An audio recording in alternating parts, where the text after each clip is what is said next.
Somos la Iglesia Alianza Cristiana y Misionera Cono Norte Callao, una congregación que ha celebrado recientemente sus 18 años de fundación y a la que Dios le ha regalado una visión clara y específica, la de ganar y restaurar familias completas para Cristo.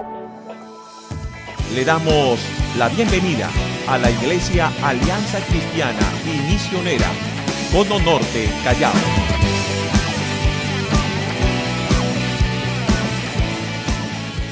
He titulado El glorioso plan de Dios. El glorioso plan de Dios. Yo creo que Dios tiene un plan maravilloso para cada uno de nosotros. Amén. Y este glorioso plan de Dios es muy importante que nosotros lo conozcamos, que nosotros lo entendamos. Porque si no lo comprendemos, puede que nosotros o no nos interese Dios o andemos juzgando a Dios por todo lo que nos pasa. Cuando lo que realmente tenemos que comprender es que Dios no solamente es omnipotente, omnisciente, omnipresente, que significa que todo lo puede, que está en todas partes y que lo conoce todo, sino que este Dios también es soberano. Y cuando la Biblia dice que Él es soberano, está diciendo que Dios tiene control de cada circunstancia de nuestras vidas. Y que aún las circunstancias más difíciles que nos toca vivir, Dios las permite porque Él tiene un plan, porque Él quiere hacernos más fuertes, porque Él quiere hacernos más hombres y mujeres de fe. Y la historia bíblica nos revela cómo Dios ha tratado y cómo Dios ha afirmado el corazón de aquellas personas que pusieron su esperanza y su confianza en Dios. De hecho que Dios también es inmutable. ¿Qué significa esto? Que Él no cambia. Así que el Dios del Antiguo Testamento, el Dios del Nuevo Testamento es el Dios de nuestro tiempo. ¿Cuántos dicen amén a esto? De este tiempo. Él es el mismo, dice, de ayer, hoy y lo será por siempre. Por lo tanto, la porción que hemos leído no hace otra cosa que mostrarnos ese plan maravilloso de Dios. Un plan que nosotros debemos conocer. Y tiene que saber que estas palabras de Isaías 61 fueron las palabras de Jesús. Cuando Jesús estaba leyendo en la sinagoga una porción del libro de Isaías, dice la Biblia,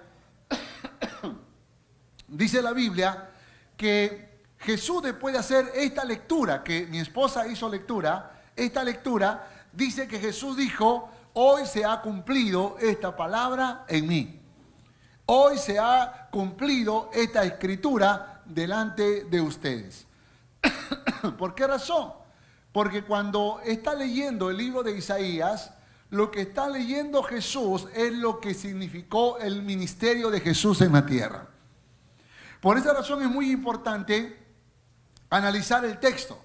Porque el texto no hace otra cosa que revelarnos el ministerio de Cristo. Escuche, el ministerio que aún continúa en la persona del Espíritu Santo.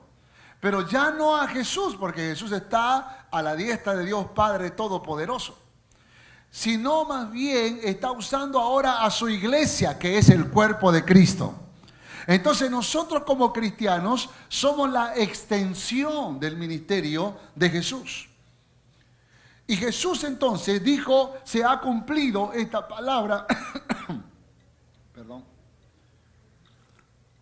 Se ha cumplido esta palabra delante de ustedes. Y lo que vamos a leer en esta porción no es otra cosa que la gran misión, el poder transformador y la convocatoria divina que hace el Señor para poder continuar con esta gran tarea. Así que déjeme ir rápidamente al primer punto. La gran misión. La gran misión que el Señor tiene, o que tuvo y que tiene a través nuestro, que somos los cristianos de hoy, es una misión que es muy importante que lo entendamos. Porque puede que nosotros, sin darnos cuenta, convirtamos la iglesia en un espacio confortable solamente, pero no en un espacio para salvar, para sanar y para restaurar vidas. Entonces nos distraemos en cosas que probablemente son buenas, pero que nos puede estar apartando del propósito principal por el cual somos y por el cual vivimos. Y encontramos entonces, a la luz de la palabra del Señor en Isaías 61, versos 1 y 2, lo que desea hacer Dios. La misión tiene que ver con el deseo de Dios, por lo cual envió a Cristo a la tierra y que hoy sigue siendo nuestra misión. Y dice así la palabra del Señor, vuelvo a leer conmigo. El Espíritu de Jehová, el Señor, está sobre mí, dice la palabra, porque me ungió Jehová. La unción es muy importante. ¿Cuántos dicen amén a esto? La unción es muy importante. Jesús se llamó Cristo. ¿Sabe por qué se llamó Cristo? Porque la palabra Cristo es una palabra griega que traducido al español sería el ungido. Jesús era el Cristo, el ungido. Porque Jesús no usó su divinidad para hacer todo lo que hizo. Él usó el poder del Espíritu Santo. El mismo Espíritu Santo que está en nosotros. Por lo tanto, la única manera de cumplir con la gran misión es que podamos tener la unción de Dios en la persona del Espíritu Santo. Y todo aquel que ha nacido de nuevo ha sido sellado con el Espíritu Santo. Y todo aquel que conecta su corazón plenamente con Dios, entonces tiene la plenitud del Espíritu Santo, que no es otra cosa que la unción del Espíritu Santo. ¿Cuántos quieren esa unción en su vida? Entonces consagre su corazón a Dios, límpiese, quite toda atadura, todo pecado, todo desorden, purifique su corazón y verá cómo la gracia, la unción, el poder de Dios viene sobre su vida. Y encontramos entonces este gran secreto que hoy el viernes se lo estaba compartiendo a los líderes. Necesitamos la unción del Espíritu Santo. Y así dice, el Espíritu de Jehová está sobre mí porque me ungió Jehová y me ha enviado. ¿A qué fue enviado el Señor? Y ahí hay una lista, ¿sí o no? La primera, a predicar buenas nuevas a los... ¿Esta sociedad necesita buenas nuevas o no? ¿Necesita buenas noticias o no? Vivimos en medio de una sociedad que cada vez que prendemos el televisor para mirar alguna noticia, todas son malas, ¿sí o no? Y vamos por las calles y todas son malas. Y de pronto encontramos que andamos siempre en peligro, que andamos siempre en situaciones complicadas. Pastor Luis Ocaña vive en el segundo piso donde yo vivo. Yo vivo en el primero, él vive en el segundo. Y ayer me llamó y me dijo, te voy a contar lo que una vecina me ha contado. Que tú ni te diste cuenta, pero te iban a asaltar el día de ayer. Por la noche, el viernes por la noche. Un auto los estaba siguiendo y cuando ustedes bajaron del auto, ese auto se detuvo, iban a bajar delincuentes que estaban con armas. Pero por alguna razón ellos prefirieron, después de haberse detenido, avanzar un poco más y finalmente terminaron asaltando a otra persona. O bueno, intentaron, pero aquel salió corriendo y no lo pudo asaltar. Y cuando me estaba escuchando, gracias hermana, cuando me estaba escuchando estas malas noticias, yo digo, así estamos viviendo, ¿sí o no? Así estamos viviendo. Con temor, con inseguridad, porque la delincuencia ha crecido, ha aumentado y siempre hay malas noticias. Pero en medio de esta sociedad en la que hay malas noticias, qué bueno es saber que cuando abrimos la Biblia hay buenas noticias. Amén. Que hay uno que murió por nosotros, que entregó la vida por nosotros, que quiere escribir nuestros nombres en el libro de la vida, que quiere salvarnos, que quiere ayudarnos, que quiere consolarnos, que quiere protegernos cada día. Y Él está presente aquí en esta mañana porque su palabra dice que donde están todos, dos o más reunidos en su nombre, Él está aquí en medio de ellos. ¿Cuántos dicen amén a esto? Su presencia está con nosotros. Y son buenas noticias. El hecho de que Cristo vino a salvarnos es una gran y buena noticia que tenemos que contarla, que tenemos que compartirla. ¿Qué otra cosa vino a hacer el Señor? A vendar a los quebrantados de corazón. Y eso no es otra cosa, a los quebrantados de corazón no es otra cosa que a los que tienen heridas en el alma. Heridas. La palabra quebranto viene de una palabra griega que se dice así, trauma. Es una palabra que nosotros conocemos mucho, ¿sí o no? Pero trauma o trajuma es una palabra griega. Nosotros lo hemos castellanizado, pero la traducción al español sería herida, pero herida del alma. Y todos tenemos heridas del corazón. Nos han insultado, nos han ofendido, nos han humillado alguna vez, o nos han hecho cosas que de pronto nos han provocado una amargura, un resentimiento, y esas son heridas. ¿Sabe que hay cuánta gente hay herida en el mundo? Del 100%, ¿cuánto tú crees? ¿Qué porcentaje crees que están heridos del alma? 100%. 100%. Porque todos hemos alguna vez recibido una palabra que nos ha herido el corazón. La Biblia dice que Cristo vino para sanar a los quebrantados de corazón. Cristo vino para sanar las heridas del alma. Por esa razón que Cristo es la medicina que todos necesitamos. Esa es otra buena noticia, ¿verdad? Que Él vino a sanar a los quebrantados de corazón. Vale decir que cuando alguien todavía sigue herido, cuando alguien sigue herida, sigue resentido, sigue resentida, estando en Cristo, eso es como alguien que tiene una cuenta millonaria en el banco y no la está usando, está comiendo pan duro todos los días. ¿Por qué razón? Porque no entiende toda la riqueza y el tesoro que tiene. Así también hay cristianos que viven heridos y amargados, sabiendo que tienen a un Dios todopoderoso que puede sanar las heridas más profundas del corazón. Él venda las heridas, Él las sana, porque tiene el poder para hacerlo. ¿Cuántos dicen amén a esto? Él sana las heridas más profundas del corazón. Andamos marcados en la vida porque no tuvimos un padre, una madre, o porque el esposo abandonó a la esposa, o viceversa, la esposa abandonó al marido. Sentimos heridos porque papá engaña a mamá, o porque mamá engañó a papá, o porque se separaron por los conflictos, y andamos heridos y dañados. Pero tienes que saber que Dios tiene el poder para sanar las heridas. Tiene el poder para hacer volver al hombre, a la mujer a su hogar. Tiene el poder para restaurar lo que el diablo ha querido destruir. Dios tiene el poder para hacer milagros. Él tiene el poder para sanar las heridas más profundas del alma. Y si no hay papá, si no hay mamá, la Biblia dice que Dios es padre de huérfanos y esposo de viudas. Dios siempre será la ayuda que todos necesitamos. Él sana nuestras heridas. ¿Cuántos dicen amén a esto? Siga leyendo. A publicar libertad a los cautivos.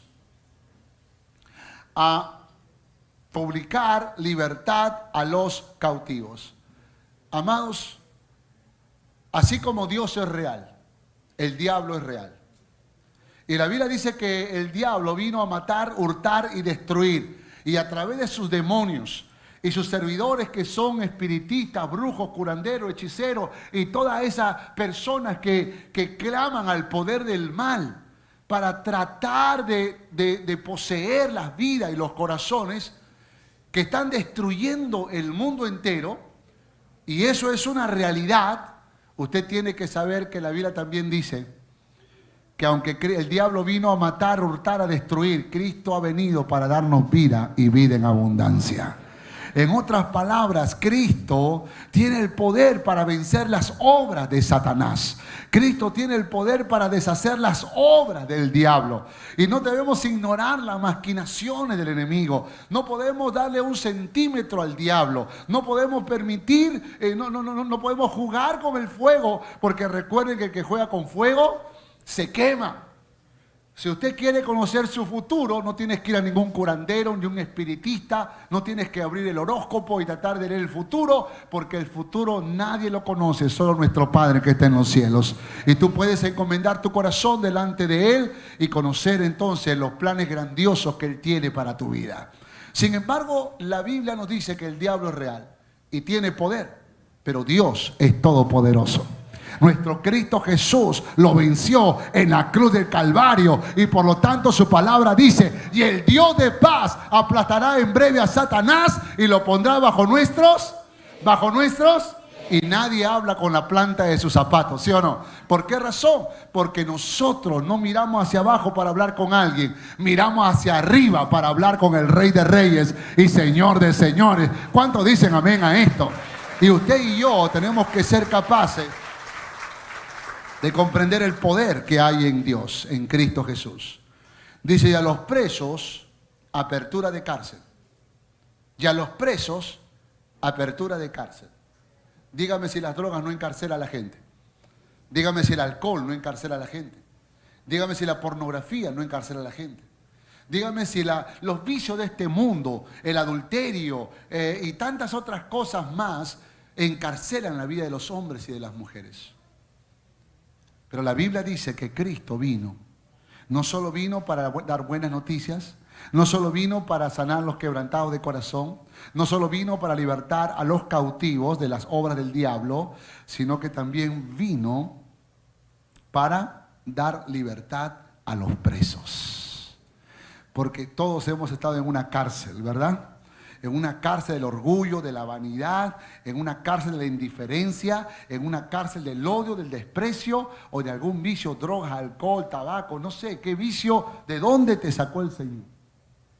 Pero dice la Biblia que Él vino a dar libertad o apertura de cárcel a los presos. Y gloria al nombre del Señor. Verso 2 dice: a proclamar el año de la buena voluntad de Jehová, el día de la venganza de nuestro Dios.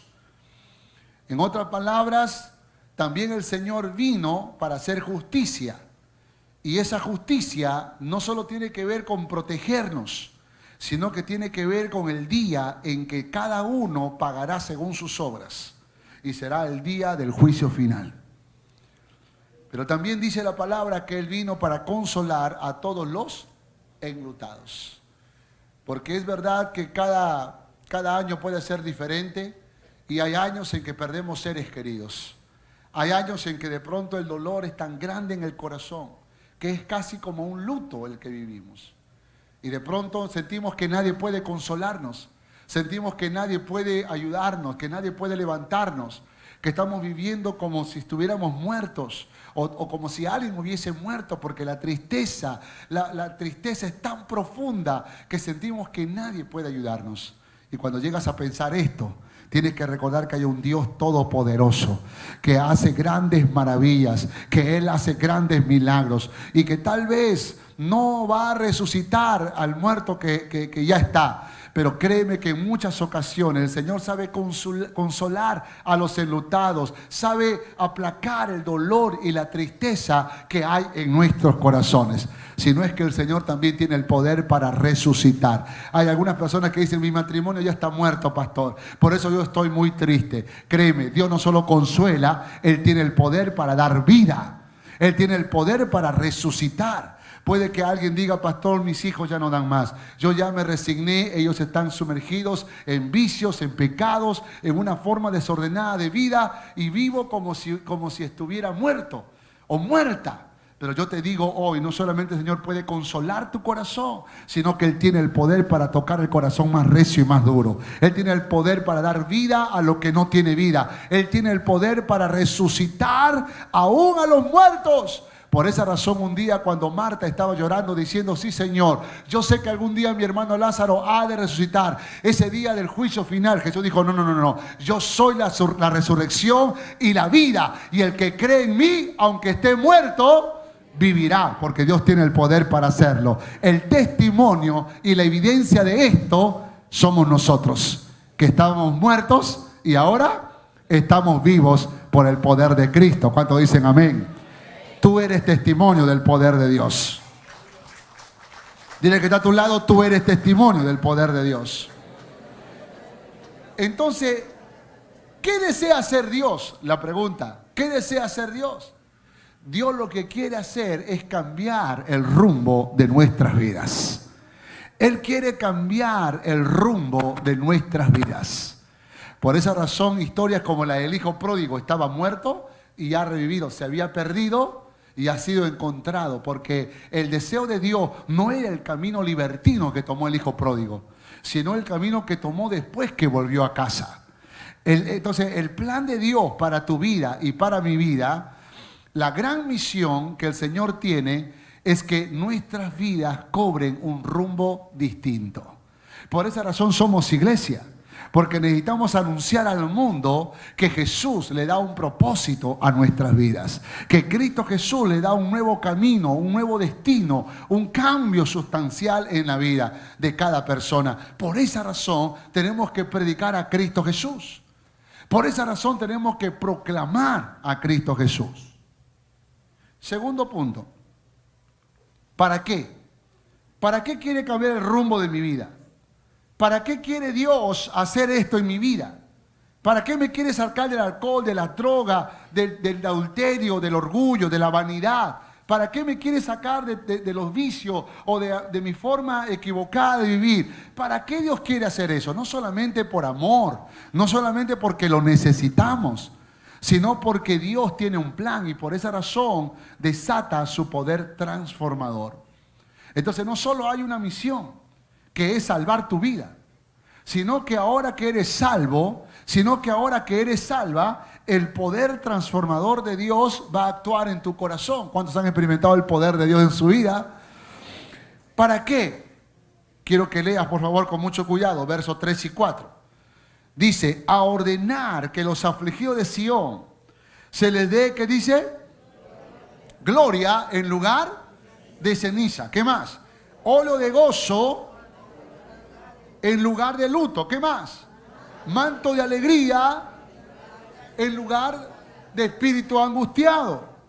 Ahora, entienda, ¿usted quiere que su vida sea como la ceniza? ¿Como el lugar de luto? ¿Con espíritu angustiado? ¿Pero no es así como vive este mundo? ¿No es así como vive la sociedad? Pero la Biblia dice que por la orden de nuestro Padre que está en los cielos y por esa obra de Jesucristo en la cruz del Calvario, por eso Jesús dijo, hoy se ha cumplido esta palabra delante de ustedes. Lo que estaba diciendo es que delante de ustedes está aquel que va a hacer posible esta promesa. ¿Y cuál es la promesa? Que Dios nos dará gloria en lugar de ceniza, óleo de gozo en lugar de luto, manto de alegría en lugar de espíritu angustiado. ¿Cuántos quieren eso para su vida? Yo también lo deseo y en Cristo Jesús es posible. Entonces, dice la palabra, serás llamado. ¿Cómo serás llamado? ¿Cómo serás llamado? Árboles de justicia. ¿Y qué más? Plantío de Jehová. Árboles de justicia. ¿Puede imaginarte? Puede imaginarte que antes, si ahora podemos ser o somos árboles de justicia, ¿qué éramos antes? ¿Qué éramos antes entonces? Entonces yo entiendo, un árbol de justicia es un árbol que da frutos, ¿no? Es un árbol de justicia. Otra versión va a decir un árbol con muchos frutos. Porque obviamente si hay un árbol, por ejemplo, un manzano, lo justo sería que ese manzano dé manzanas, ¿sí o no? Eso es lo justo, ¿sí o no? Entonces un árbol de justicia es aquel que da frutos. No solamente que está yendo a la iglesia y se sienta y escucha un culto y dice amén, no, sino alguien que da frutos en su vida, que su carácter cambia, que aprende a amar a su cónyuge, a sus hijos, a sus padres, que aprende a conectarse con la gente, que aprende a respetar, a perdonar, a pedir perdón, a amar, que aprende a confiar, a tener fe, que aprende a ser amigos. Hermano, hay cristianos que dicen, yo no tengo amigos, todos son traidores. El primer traidor eres tú entonces, porque la Biblia dice que el que quiere tener amigos ha de mostrarse amigos. Entonces, si tú no tienes amigos, es porque tú no lo eres. Y ahí es donde tenemos que analizarnos, hermanos. ¿Cómo estamos viviendo? ¿Cómo nos estamos relacionando? ¿Qué actitud tenemos del corazón? Si realmente estamos conectándonos con los demás. Si estamos aprendiendo a confiar, a amar, a perdonar y aún a pedir perdón. Árbol de justicia es un árbol que da frutos.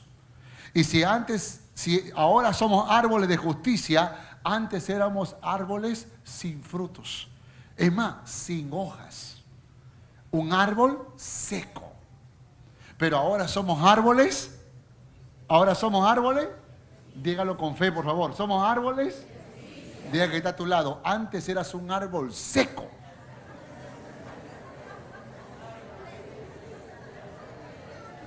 ¿Verdad? ¿Verdad? Pero ahora somos árboles Ahora dile que a tu lado, yo soy un árbol de justicia. Dígale. Plantío de Jehová. Qué lindo, ¿no? Eso es lo que somos. Para gloria suya. Para gloria del Señor. Por eso cuando alguien te dice, wow, mira qué lindo carácter tiene, qué amable eres, qué linda persona, tienes algo especial. Tú no digas, así me criaron de chiquita. No. Tú dale gloria a aquel que ha hecho posible que siendo un árbol seco y sin frutos, Dios te convirtió en un árbol de justicia. Y es nuestro Rey de Reyes y Señor de Señores. A Él sea la gloria, a Él sea la honra y a Él sea la alabanza. ¿Y qué hace un árbol de justicia? ¿Qué hace? Verso 4. Este es el para qué. Reedificarán las ruinas antiguas. Gloria al nombre del Señor. Hermanos, Dios nos ha dado una sabiduría increíble para ayudar a que otras personas puedan empezar un nuevo tiempo en sus vidas. Y cuando conversamos con las personas encontramos sus dolores, sus sufrimientos, sus pruebas, sus batallas, pero no saben refugiarse en los brazos del Señor. Y nosotros podemos restaurar sus ruinas antiguas, ¿verdad? Podemos decirle, mira mi amigo, mi amiga, yo sé que tú has tratado de luchar sola en la vida, pero tienes que saber que hay un Dios todopoderoso. Hay un Dios de misericordia. Él vino a la tierra, entregó su vida por nosotros. Murió en la cruz del Calvario porque no había ningún hombre, ninguna mujer que podría ser justo o justa para morir por la humanidad. Pero Cristo vino a la tierra, entregó su vida por nosotros para que tú y yo tengamos vida y vida en abundancia. Hay esperanza en Cristo Jesús. Puedes tener un nuevo comienzo, un nuevo tiempo en tu vida. No será perfecta esa vida, no es que nunca habrán problemas, pero la presencia de Dios estará siempre contigo para ayudarte, para consolarte, para fortalecerte, para levantarte. Eso es lo que hace nuestro Cristo maravilloso. ¿Cuántos dicen amén a esto? Reedificarán las ruinas antiguas, levantarán los asolamientos primero y restaurarán las ciudades arruinadas, los escombros de muchas. Dígame si las ciudades no están arruinadas. Dígame si las ciudades no están convulsionadas por el pecado, por la traición, por los intereses personales, por el egoísmo, por los celos, por la envidia. Es una ciudad destruida, hermanos. Por esa razón Dios nos ha puesto como la luz del mundo, como la sal de la tierra. Por esa razón Dios nos ha puesto para iluminar en nuestro centro de trabajo, en nuestro centro de estudio, en la iglesia, donde quiera que vayamos. Que se digan de los cristianos que somos ejemplo, que somos modelo, que somos inspiración. Que se diga de los cristianos que estamos viviendo una vida distinta, diferente, ejemplar, que está inspirando los corazones de muchas personas. Porque las ciudades destruidas lo necesitan. Y Dios nos ha convocado para que podamos hacer algo por nuestra ciudad. ¿Cuántos dicen amén? Las ruinas antiguas, los asolamientos primeros, las ciudades arruinadas y los escombros de muchas generaciones. Hermanos, cuando vemos hoy la juventud, cuando vemos hoy los adolescentes de nuestra sociedad, cuando hoy aún vemos a los niños, nos damos cuenta que realmente están siendo atrapados por el pecado, por el vicio. No sé si ustedes se han dado cuenta, pero ahora en internet están corriendo muchos videos cortitos de padres desesperados que están rompiendo en una cámara, los juegos de Nintendo, Wii o no sé qué tipo de juegos hasta ahora existen, que sus hijos los tienen atrapados, esclavos. Entonces ellos en los videos cortitos se ve que agarran la máquina y le dan martillos, piedras, lo tiran al agua, hacen todo y vieras cómo lloran esos muchachos. Y estamos hablando no niños de 3, 4, sí, estamos hablando de muchachos de 15, 20, 25 años que se tiran al suelo, que gritan, que sienten que le han arrancado el alma. Porque esas máquinas están cambiando el afecto a los padres, a la familia, por esos juegos, por los celulares inteligentes, por las conexiones a través de las redes sociales. Y nos estamos olvidando la importancia y el valor de conectarnos como familia. Así es como vive esta sociedad. La sociedad en que vivimos es una sociedad que está destruida y las generaciones jóvenes también viven en escombros. Pero el Señor nos ha dado el poder para anunciar este mensaje de luz y de esperanza.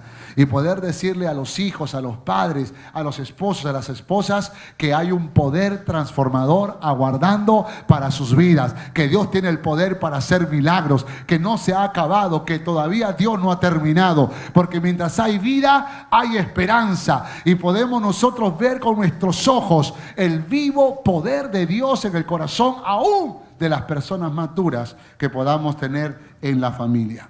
Yo vi a mi padre entregar su vida a Cristo. Un hombre que pensé que tal vez nunca entregaría su vida a Cristo. Pero yo fui testigo de verlo no solo rendir su corazón al Señor, sino de crecer en la fe cristiana.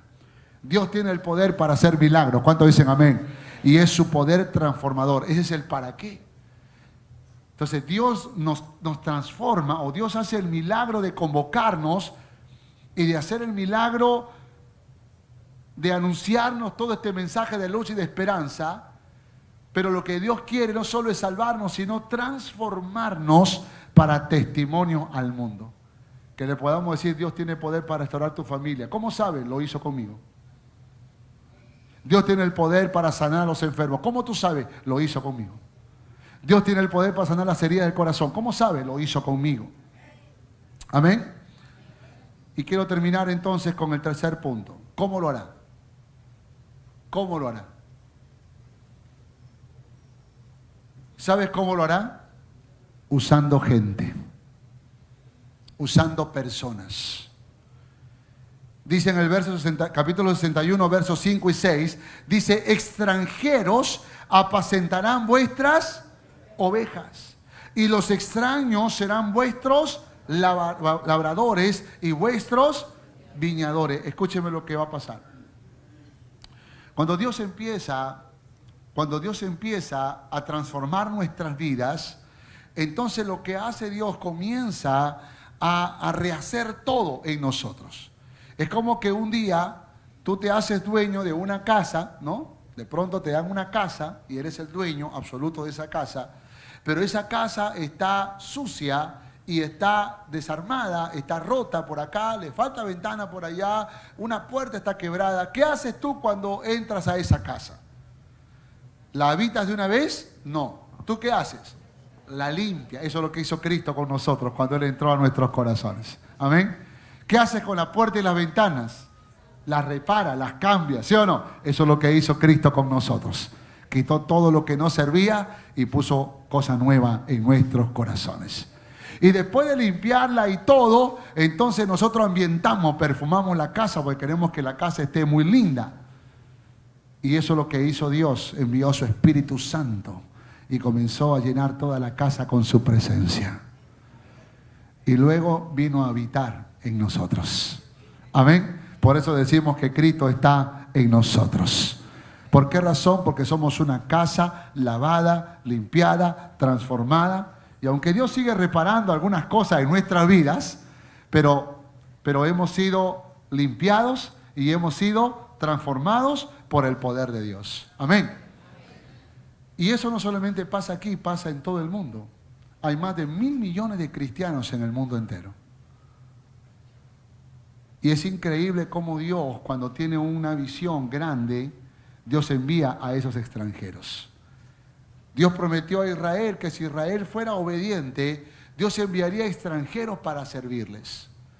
Y amados, tienes que saber que si tú eres obediente a Dios, si tú aprendes a amar a Dios con todo tu corazón, aún gente que tú no conoces vendrán a ti para servirte. Gente que tú no conoces vendrán a ti para hacer cosas extraordinarias y sorprendentes. Y estas son las cosas que Dios va a hacer porque has aprendido a amar a Dios con todo tu corazón. Y no solamente Dios va a usar a otras personas. Dice el verso 6, y vosotros seréis llamados. ¿Cómo seréis llamados? Sacerdotes de Jehová. ¿Qué más? Ministros de nuestro Dios seréis llamados. Comeréis la riqueza de las naciones y con su gloria. ¿Cuántos quieren ser sublimes? ¿Ah? Tenemos un chocolate que se llama Sublime, ¿no? Qué rico es comerlo. Pues así de sabrosos somos cuando Cristo está en el centro de nuestros corazones. Ojalá te digan eso, ¿no? Hermano, usted parece como el chocolate sublime. No por los ámbitos, ¿no? Sino por... Eres dulce. Realmente, hermano, usted es dulce, usted es alegre, usted me bendice con su sonrisa, con su mirada, con sus palabras. Eso es lo que Dios quiere hacer en tu vida. Quiero poner un ejemplo. La tierra de Aucayama. Había un sueño que era el sueño de Dios, ¿eh? Y cuando el Señor nos dio esa tierra estaba seca. ¿Cómo estaba tu vida? Como esa tierra. Pero Dios miró la tierra a través nuestro, ¿no? Miró la tierra y Dios dijo, yo tengo un sueño con esa tierra. Pero está seca, no importa, yo tengo sueños. El Señor ha dicho, yo tengo sueños con tu vida. Y tal vez hasta tú tienes duda de eso y dices, pero yo estoy seco, yo estoy seca. No importa lo que tú creas. Dice Dios, yo tengo un plan glorioso con tu vida. Y cuando compramos la propiedad milagrosamente,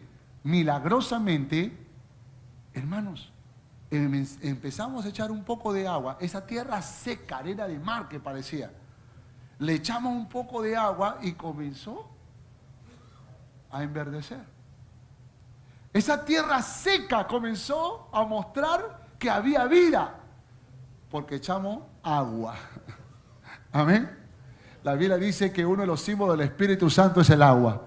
Amén. Entonces Dios echó el agua sobre tu vida, que es el Espíritu Santo. ¿Y qué pasó con tu vida?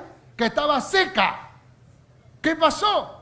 ¿Qué pasó con mi vida que estaba seca? Empezó a florecer.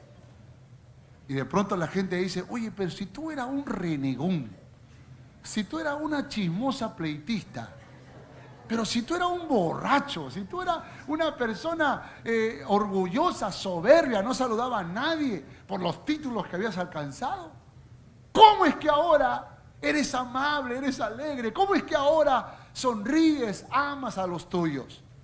Tú dices, lo que pasa es que Dios echó agua sobre mi vida, el agua del Espíritu Santo, y empecé a florecer. Y Dios empezó a hacer milagros en mi vida. ¿Cuántos dicen amén a esto?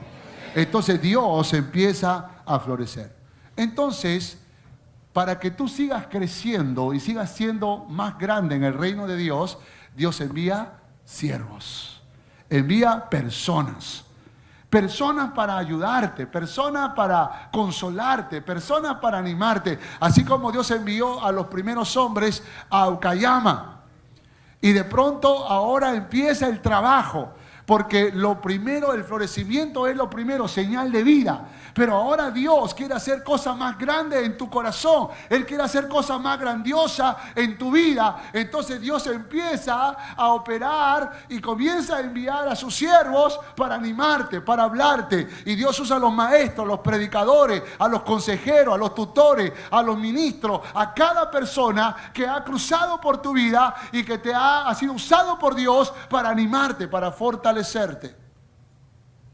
Y no solamente usa a los de cerca, usa a los de lejos, porque Dios puede usar a una persona que ni siquiera tú conoces para poder traer palabra del cielo para tu vida, para tu corazón. Y Aucayama fue bendecido por extranjeros que vinieron y dijeron, nos sumamos a la tarea. ¿Por qué razón? Porque Dios quería convertir esa tierra seca en un lugar glorioso y poderoso. Dios quería convertir esa tierra seca. Dios quería convertir esa tierra seca en un lugar que sea útil para bendición de muchas personas. Esa tierra seca fue convertida en un hermoso campamento que hoy en día no solamente es el campamento más hermoso cristiano de todos los campamentos cristianos, sino es un lugar donde muchas vidas son transformadas, son salvadas, son restauradas, porque para eso Dios tomó esa tierra seca. Dios tomó tu vida no solamente para darle vida, no solamente para trabajar en tu desarrollo y crecimiento, sino que te ha convertido en un instrumento para bendición de muchas vidas. Y estando seco y sin vida, estando seca y sin vida, Dios te ha tomado de los confines de la tierra para derramar gloria, poder, unción y usarte para gloria y alabanza de su nombre. ¿Cuántos dicen amén a esto? Dale gloria y alabanza a nuestro Dios.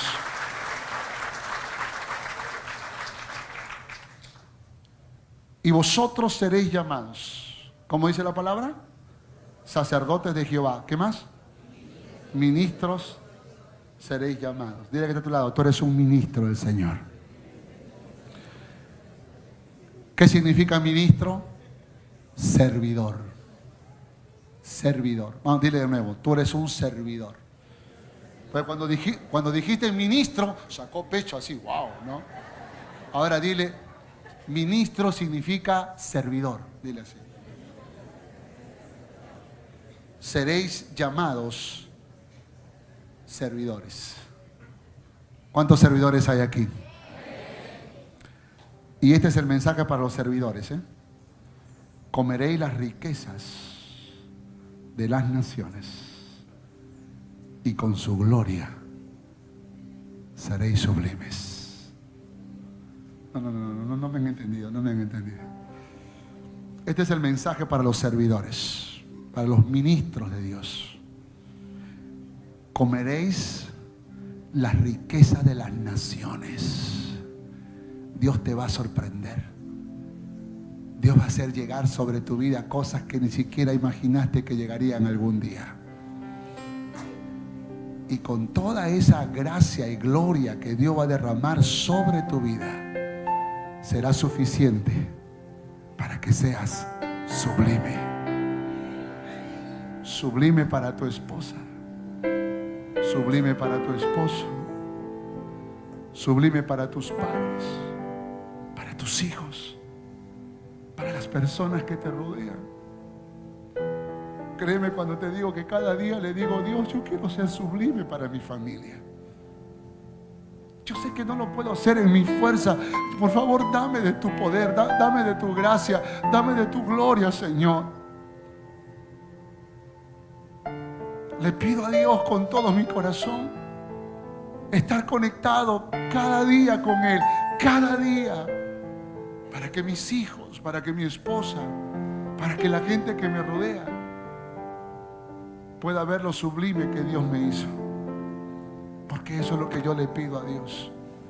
Señor, si me vas a dar, si vas a desatar provisión de todo tipo sobre mi vida, si aún me vas a dar de tu gloria, yo no quiero usarla sino para bendición de los demás, para compartir con los demás, para dárselo a los demás. ¿Cuántos quieren hacer esa misma oración en esta mañana? Póngase de pie.